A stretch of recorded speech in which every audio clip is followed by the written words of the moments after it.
ليه الناس بتكره الدكاترة؟ اشمعنى احنا الفئة الوحيدة في المجتمع اللي فيه ناس كتير قوي قوي قوي بتكرهنا، على الرغم من ان مثلا الكراهية المتوجهة للمحامين او كذلك اقل. مش هتلاقي ناس بتكره اللوجو ديزاينرز مثلا، مش هتلاقي ناس بتكره الفوتوغرافرز بتوع الافراح حتى لو تجربتهم مع بعض الناس منهم سيئة. ولكن احنا من الفئات اللي الناس بتكرهها بعنف وبتعبر عن غضبها منها في حتت كتير في الكوكب. كل الناس بلا استثناء اجمعت ان هم اكتر حاجة بيكرهوها في الدكاترة ان هم شايفين ان الدكاترة شايفين نفسهم جدا، بيتعاملوا معانا من طرف مناخيرهم. الناس دي بتتعامل معانا دايما كعيانين ان احنا مش فاهمين او مش هنفهم، او ان هو بيقول لي خد الدواء ده وانت ساكت انت مالكش دعوة. العيان بيحب دلوقتي في الوقت اللي احنا عايشين فيه يدخل على النت يدور على جوجل، يفهم هو عنده ايه. ممكن يقول للدكتور انا لقيت نفسي بنزف في الحته الفلانيه فانا شاكك ان عندي المرض ده. الشكوى دي بتتاخد باستهزاء دايما او بتريقه، او ان الدكتور بيقول له ايه انت ما تعمليش فيها دكتور بقى ايه من جوجل وبتاع ده، انا بقالي 7 سنين او 6 سنين بذاكر الكلام ده، انت هتيجي تفهمني شغلي وهكذا. تاني حاجه الناس تكره الدكاتره عشان شايفين ان هم بياخدوا فلوس كتير جدا ما يستحقوهاش. الكلام ده مختلف طبعا، لان الجونيور دكتورز حاجه والسينيور دكتورز حاجه. لو واحد جونيور ما بياخدش فلوس قوي، لو واحد كبير بيبتدي ياخد فلوس شويه. وكذلك الموضوع ده مش موجود في كل دول العالم. في دول نظام التأمين الصحي فيها مجاني زي انجلترا وألمانيا واستراليا، فالعيان فيها ما بيدفعش حاجه. فالعيان يعني الناس اللي قالت احنا بنكره الدكاتره في الاماكن دي ما عبروش عن غضبهم من الجزء المادي، ولكن الجزء المادي ده هتلاقيه موجود في اماكن زي مصر وزي امريكا. الناس بتكره الدكاتره عشان شايفين انتوا بتاخدوا مننا فلوس كتير جدا. ويا سلام بقى لو انا بعد ما كشفت وعملت التحاليل اللي انت قلتها لي لقيت ان انا ما عنديش حاجه، يعني ده انا مش هكرهك، انا هتضايق ان انا ما عنديش حاجه عشان خاطر انت خدت مني فلوس كتير، وهبقى عايزك تقول لي خد فلوسك وانت ماشي انت ما عندكش حاجه. تالت سبب الناس دي بتكره الدكاترة هو أوقات الانتظار. الناس كلها بتتضايق جدا إن هي أي عيادة الدكتور بتروحها بتضطر تستنى بالساعات، إن لم يكن يعني إن هو الكشف قبلها بتحجز كشف قبلها بشهر وبشهرين وبتلاتة. وأوقات الناس بتبقى محتاجة واسطة دلوقتي عشان خاطر تدخل للدكتور، والكلام ده موجود. الويتنج ليست البشعة دي موجودة في كل الكوكب. إنجلترا هنا الويتنج ليست عشان تشوف دكتور روماتولوجي ممكن تاخد أب تو سنة ونص لحد ما تاخد ميعاد عملية إلكتيف ممكن تاخد من 6 شهور لسنة. الكلام ده موجود في مصر، موجود في مصر، موجود في امريكا، موجود في كل حته في الكوكب. الويتنج ليست بقت صعبه. الكارثه بقى الجديده ان الويتنج ليست دي ما عادتش بالنسبه للعيادات بس، ده بقت بالنسبه لحالات الامرجنسي. يعني هنا في بريطانيا عشان انت تطلب اسعاف لحد عنده جلطه او ذبحه او كده، الاسعاف ممكن تاخد في بعض الاماكن اب تو 12 ساعه عشان توصل لك، و8 ساعات و4 ساعات. الارقام دي حقيقيه وبتحصل. ممكن تلاقي حد واقع في الشارع عنده جلطه، الاسعاف ممكن تاخد ساعتين ساعتين ونص لحد ما تجيله. طبعا الناس مش بتبص على الفيلير بتاع السيستم او ان في مشاكل في السيستم، قد ما تبص ان هو ايه دي مشكلتكم انتوا اللي ما بتصرفوش كفايه، وانت كدكتور احنا جبنا لك الحاله متاخره فانت ما قدرتش تلحقها فاحنا بنكرهك لان انت السبب اللي قتل لي جدتي، انت اللي قتلتها عشان هي وقعت في الشارع فالاسعاف اتاخرت مثلا يعني. في حين ان انت كدكتور التدخلات الطبيه بتاعتك كل ما تتاخر كل ما بقت الجوده بتاعتها او الجدوى بتاعتها اقل بكتير. سبب تاني الناس بتكره الدكاتره لان هم مؤمنين ان انت اول حاجه انت لازم تعرف انا عندي ايه، وده طبعا بيبقى صعب جدا جدا جدا في حالات كتير. الناس متخيله ان احنا الطب اللي عندنا بقى حديث جدا، احنا بنقدر نشخص اي حاجه، في حين ان انت عشان توصل لتشخيص دقيق ممكن تحتاج تدفع مئات الالاف عشان تعرف بالظبط انت عندك ايه. فلنفترض مثلا حد عنده ورم معين في جزء معين في جسمه، حاجه حميده، الورم ده ممكن يبقى وراه سبب جيني هو اللي عامل الورم ده، والسبب الجيني ده ممكن يأثر عليه ويأثر على عياله. طبعا كلام زي ده عشان تعرفه محتاج تقعد مع العيان تاخد منه فاميلي هيستوري، تعرف جده كان عنده ايه وجدته كان عندها ايه. الدوكيومنتس دي مش موجوده في دول كتير جدا، مش مصر لوحدها، مصر، الهند، باكستان، في دول كتيره الميديكال سيستمز فيها اضعف. وحتى الدول المتقدمه السيستمز فيها ما كانتش بتعمل التحاليل في كل الاوقات لكل الناس. يعني دلوقتي مثلا بريطانيا مثلا التحاليل الجينيه والكلام ده ابتدى يبقى موجود اكتر من زمان. طب هو يعني زمان لا ما كانش موجود بنفس القدر، في حين ان مثلا مكان زي امريكا على حسب الهيلث كير سيستم بتاعك ممكن نبقى عارفين انت عندك جيناتيك كونديشن ولا لا. طب التحليل الجيني ده اصلا هو ممكن ما يكونش وارد يعني او مش موجود عندك في البلد بتاعتك، فانا عارف ان عندك مشاكل في الغده الدرقيه بس ما اقدرش اقول لك بالظبط سببها. فهو الدكتور بيعالج على قد اللي هو يقدر يشخصه. وعشان كده يعني مشكله متكرره جدا ان انا لما حد بيكلمني من مصر يقول لي انا تعبان فبقول له عندك ايه، يقول لي ما اعرفش بس الدكتور اداني كذا. وانا اوقات بلوم يعني على يعني بعض زمايلي في القصه دي، ممكن اقول لهم مثلا يعني كان المفروض تحاول تشرح للعيان هو عنده ايه، بس هو ممكن يقول لي انا ما اعرفش بالظبط هو عنده ايه، انا واصل لجزء من المعلومه وليس كلها، لان انا عشان اوصل له للمعلومه الكامله انا محتاج ادفع العيان ده مثلا 100,000 جنيه عشان اعرف هو عنده ايه، هو مش هيكون مقتنع.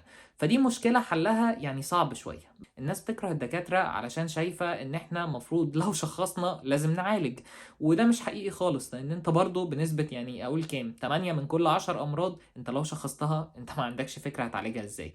انا شخصت حد معين ان ده عنده ورم معين، الورم ده ستيج معينة مش هيخف، طب خلاص ما انا مش عارف اعالج، يعني خلاص في علاجات معينة هتساعد بس مش هتعالج. عنده مشكلة في الغدة الدرقية، انا ممكن اديله علاج يمشي عليه فترة ويتحسن، بس العلاج ده بيتأثر بحاجات تانية زي الاكل، الشرب، اللايف ستايل بتاعه، النوم، حاجات زي كده. انا ممكن ما اقدرش اتدخل في الحاجه زي كده. طب هو العيان ده عنده الدهون في الدم عاليه، ممكن اديله حاجه تساعد او تحسن وليست تعالج. الحاجات اللي بتعالج او بتكيور في الميديسن حاجات قليله جدا جدا، من ضمنها العمليات الجراحيه. العمليات الجراحيه بنسبه كبير بتجيب من الاخر، وده سبب حب بعض الناس للتخصص زي الجراحه، ان انا هدخل هشيل المشكله انتهت خلاص، يا اما انا عالجته يا اما هو حصل له مشكله، انما مفيش وسط. في حين ان اغلب الامراض اللي بتحتاج دكتور باطنه او دكتور روماتيزم او امراض مناعيه وغيره، لا، المرض ده انت بتدي حاجات بتحاول ان هي تخلي العيان يتعايش مع المرض او يفضل مكمل معاه. اللي بياخد انسولين يوم ورا يوم ورا يوم هو خلاص مفيش كيور حتى الان يقضلنا على المشكله دي خالص، بحيث ان الجسم يبتدي هو يطلع الانسولين. في حاجات ان بروجريس، في حاجات الشركات بتعمل عليها ريسيرش، بس احنا لسه متاخرين جدا في الجزء ده. فانت وارد تروح لدكتور يقدر يوصل ان عندك مشكله، ده على فكره دكتور شاطر جدا لو قال لك ايه المشكله اللي عندك، بعد كده ان هو يقدر يعالجها ده جزء برضو مش في ايده، لان اوقات كتير جدا شركه الدواء ممكن تديك دواء تقول لك الفعاليه بتاعته 10% ومفيش ادويه تانية موجوده، فانت هتدي الدواء ده فهيجيب تحسن بنسبه 10%، او في حالات اخرى هيجيب تحسن عند بعض العيانين ومش هيجيب تحسن عند بعضهم. فالموضوع ترايل اند ايرور رايح جاي. في ناس بتكره الدكاتره عشان الجزء ده، عذرهم تماما. الناس بتكره الدكاتره لان الموضوع الميديا ده هوت توبيك جدا. انا كاعلامي هجيب دكتور حصل معاه ميديكال ايرور وهبتدي اسلخ فيه في الاعلام او هبتدي اتكلم عنه. الموضوع متكرر جدا، في دكتور يبقى داخل بيعمل عمليه حصل كومبليكيشن للعيان، وارده موجوده في الكتب، يطلع بعد كده العيان ايه ده، ممكن نعمل حلقه بوم تفرقع ان الدكتور الفلاني السفاح اللي عمل كذا في العيانه الفلانيه. وكمان بتلاقي الاصطياد في الميه العكره في الجزء ده، ان بعض الدكاتره زمايله ممكن منافسين منه او بيكرهوه يبتدوا هم كمان يقولوا ايه، شوف الفاشل اللي عمل كذا. في حين ان احنا شغلانتنا كدكاتره لا، هو في جزء كبير جدا هيحصل خطأ طبي، ده وارد جدا هيحصل. فلنفترض ان انت في اليوم بتشوف 30 عيان، لو انت نسبة الخطأ عندك 1/1000، انت بعد 30 يوم هيبقى عندك حالة حصل فيها خطأ طبي. فيعني انت بتتكلم في شهر واحد، لو انت بتشوف 30 عيان في اليوم، في عيان هيحصل له مشكلة كل شهر. فتخيل ان انا لو جيت لاحسن دكتور اللي عنده نسبة الخطأ 1/1000، هيبقى عندي في الاخر على اخر السنة 12 حالة بيشتكوا منه ان عندهم مشكلة. طيب الحل في الموضوع ده ايه؟ الدكاتره بتحاول توعي العيان بخطوره العمليه او بالمشاكل او بالتدخل ده، او ان الدواء ده ممكن يحصل منه اعراض جانبيه، ولكن الموضوع مش افكتيف، لان انت عمر ما العيان هيقبل ان هو يبقى ال1/1000. انا لو احنا راكبين في سفينه والسفينه هتغرق، وقال لك السفينه دي فيها 1000 واحد، فيهم واحد بس اللي هيغرق، الناس كلها هتبقى متأكدة ان اكيد مش انا اللي حظي وحش واغرق، بس الحقيقة ان ايه، ان فيهم واحد هيغرق، يعني هيغرق لان هو خلاص طالما في 1/1000 هيغرق يبقى في 1/1000 هيغرق. فكرة تقبل حقيقة زي دي عند البشر عامة صعبة جدا. الميديا نوعا ما تفهم الناس ان احتماليات حدوث الخطأ الطبي واردة، وان يبقى في سيستم للتعويض، يعني زي مثلا ما بيحصل في حتت تانية، ان هو العملية دي وارد يحصل فيها خطأ، بس احنا لو حصل الخطأ الفلاني ده، لو انت الحالة الواحدة وسط ال1000 حالة اللي حصل معاها المشكلة دي، احنا هنعوضك ماديا او معنويا، وعارفين ان التعويض مش كفايه، وعارفين ان انت كان نفسنا يحصل معاك احسن حاجه، وان انت مثلا ممكن في ظروف اخرى لو انت موضوع البرسنتج ده كان اتلعب بطريقه احسن شويه، كان ممكن ان انت اتحسنت او اتعالجت وكانت المشكله دي حصلت مع حد تاني، الله اعلم، احنا ما عندناش فكره. احنا عملنا ذا بيست وي كان دو. ممكن العمليه لو كنت عملتها في يوم تاني كانت بقت احسن، انت بتاخد بالاسباب، بس المضاعفات الطبيه كده كده هتحصل، وارد تحصل مع كل الناس. لو جبت احسن دكتور في امريكا افتح هتبص تلاقي الريفيوز بتاعته، عمرك ما هتلاقي حد واخد ال5/5، هتلاقي ناس واخد 4.5، 4.3/10، 4.2/10، 3.5 وهكذا. لازم بيبقى فيه نسبة خطأ. طبعا انت بتحاول تروح للأحسن فالأحسن فالأحسن. في نقطة ممكن تساعدنا نتغلب على الجزء ده شوية، يعني النقطة بتاعة السوبر سبيشاليزيشن اللي ابتدت تحصل مؤخرا دي، ابتدت تحسن جدا الكواليتي بتاعت الموضوع ده. دي نقطة أنا إن فيفور جدا. أنا شايف إن الدكاترة محتاجة تبقى سوبر سبيشاليزد في الوقت الجاي، والمؤسسات بتاعتهم تخدم ده، لان الدكتور اللي بيشتغل على حالة واحدة أو عملية واحدة أو تدخل جراحي واحد وهو متمكن منه جدا جدا وبيعمل كل يوم عدد حالات كتير جدا في نفس التدخل، نسبة الخطأ عنده بدل ما هتبقى 1/1000 هتبقى 1/10,000، 1/100,000، على عكس الدكتور اللي محتاج يتعامل مع رينج كبير من الحالات. وعشان كده في مستشفى مشهورة في دولة أوروبية يعني بتتعامل مع نوع معين من الفتاء، هي بتعمل العملية دي وعندها ريت من المضاعفات قليل جدا جدا جدا بالنسبه لباقي المستشفيات في الكوكب، مع ان العمليه سهله جدا بس العمليه بيحصل فيها مضاعفات في كل حته، معانا عندهم المضاعفات دي قليله جدا، وده لانهم ماسكين حته معينه متخصصين فيها. هل الموضوع ده وارد نشوفه في المستقبل؟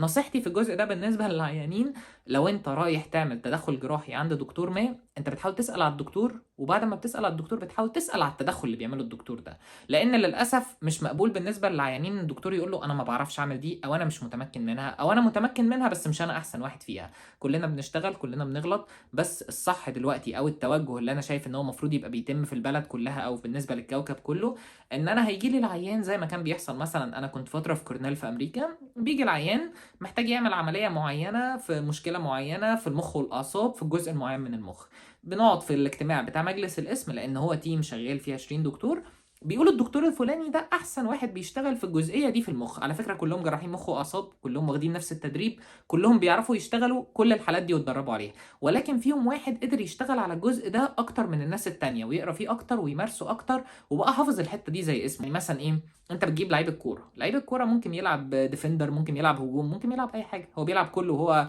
في التدريبات هنرجعه ورا شويه وهنطلعه ورا شويه، بس وقت الماتش ده راس الحربة بتاع الفريق، هو ده مكانه، المدرب حطه في المكان ده عشان هو ده احسن مكان ليه. طب هو انت لو رجعته يقف دفاع مش هيعرف يدافع؟ لا هيعرف يدافع، بس مش زي المدافع اللي تخصصه الدفاع. فعشان كده حته السوبر سبيشاليزيشن دي دلوقتي ابتدت تاخد تراكشن شويه، انا مؤيدها جدا، بس بشوف ان دي محتاجه تيم وورك والناس تبتدي تشتغل مع بعض اكتر. هل ده هيحصل قريب؟ ما عنديش فكره، اتمنى ان هو يحصل. الناس بتكره الدكاتره لان هم شايفين ان الدكاتره عندها صعوبه في التواصل. الصعوبه في التواصل دي انا في رايي الشخصي بتبقى نابعه ان الدكتور من وهو صغير مقفول عليه بوكسز كتير قوي، قاعد بيذاكر كتير قوي، قاعد في معزل عن العالم. فعشان كده لما بيطلع، انت ممكن يبقى الدكتور ده كان زميلك في المدرسه اللي انت ما بتطيقوش عشان هو كان قاعد بيذاكر وبيطلع الاول من المدرسين بيقولوا له برافو، وانت بالنسبه للمدرسين اللي هو الفاشل الضايع، في حين ان عادي. يعني انا بشوف ان كل واحد خد سكه في حياته تريحه، يعني عادي. انا زميلي اللي في الفصل اللي ما كانش بيذاكر، اللي ما كملش تعليمه، ممكن يكون دلوقتي لعيب كوره في نادي جامد جدا، وانت تنبسط لما تروح تتصور معاه. يعني هو النجاح في الحياه ملوش علاقه بالنجاح الدراسي، بس هو الدكاتره بيترسب في دماغهم فكره ان النجاح الدراسي ده معناه ان انا ما فيش مني اتنين، ده مش كلهم طبعا يعني عشان ما نغلطش في الناس. وكذلك العيان بيبقى اوقات متعقد من الموضوع اللي هو ايه، لا انا بكرهك لان انت بتفكرني بزميلي اللي كان معايا في المدرسه اللي انا بكرهه برضه، لان هو كان سخيف ودمه تقيل وكان بيفتن عليا المدرسين. الموضوع ده هل ليه حل ولا لا؟ الحل بتاعه عند، يعني مش عند العيان الصراحه، الحل بتاعه المره دي عند الدكاتره. وانا بقول يعني لزمايلي وليا، لما يجي لك العيان مهم جدا تبقى متواضع معاه، مهم جدا تتكلم معاه كويس قوي، مهم جدا تبقى مدرك ان البني ادم اللي قدامك ده زيه زيك بني ادم، وان انت لو اتحطيت في مكانه كدكتور وبقيت انت العيان انت هتبقى متضايق. ودي نقطه انا بشوفها كتير قوي، الدكاتره من اكتر الناس المزعجه لما بتعيا. الدكتور لو تعب بيبقى يعني صعب جدا في التعامل، ما بيبقاش قابل على نفسه حاجه زي كده، ما بيبقاش قابل المرض، ما بيبقاش قادر يستوعب ان هو اللي اتحط في البوزيشن ده. لازم تدرك ان انت كدكتور والعيان اللي قدامك انتوا الاتنين بس مجرد قاعدين في كراسي، لو بدلتوا المكان الدنيا هتختلف. لازم تحاول تتواصل معاه، لازم ما تقللش من العيان اللي قدامك وتحسسه ان ايه، انا مش هقدر اشرح لك الميكانيزم اللي حصل بيه مشكلة الغدة الدرقية عندك. طب ماشي، ما هو مش هتقدر تشرح له الميكانيزم بس ممكن نبسطه، ممكن نتكلم شوية.